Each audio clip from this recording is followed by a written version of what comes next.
Abakristaya hakanisa ya Mafyoro kandi tori nuko busaba dikoni busya borekera amashemerwa ubwe ngo Bishop Arugero yabijuka okubaho busaba dikoni ikanisa egitori nuko busaba dikoni bwanyuma y'ekanisa ya Chumuro kuremwa kushikiriza bishare hamwe no kwatanisa no busaba dikoni ekinte kiretiro ubureberezi bwashara mu kuto busaba dikoni ubu ahakanisa ya Mafyoro shemerijwe munonga abwa Mayorori Bishop busaba dikoni batugariza cyumu nanga ntuntu akidikonare ngo tugaruka hibere kandi tubire twacuce so tikinsemize konka turiyo nikikora cyango kandi nikisaba ito kakanyambogo cyacu Uganda y'inkorogamo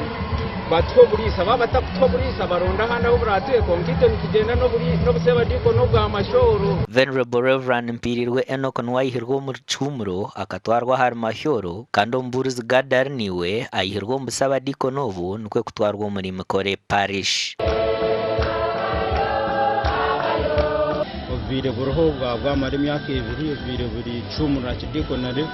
konka ahabwa location nembera bahindura office yo kwiza Mayora akidikonare no kukora namani kureba ngu bakore ntunguka aha mwanya basupportinga abahereza kandi basupportinga imirimo y'obusaba dikoni na nabahereza babusaba dikoni kandi hamwe no kutamamani imirimo y'obureberezi kugira ngo hatagira icyagarukirira inyuma kugira ngo Ruhanga yatwasa obusaba dikoni officially obwayetwa Mafyoro akidikonare tusema Ruhanga munonga ahabwe imirimo ikozwe mu Mafyoro Parish. Abakristayo ba Mafyoro ecyo kubanza nibakunda ekanisa kandi nibakunda Ruhanga. Reverend Moses Daktari ahigira abakristayo kwetantara okucumbagiza obuhereza hamwe no kwekwata kubi ngo habo kubana babana bafereza obuhereza.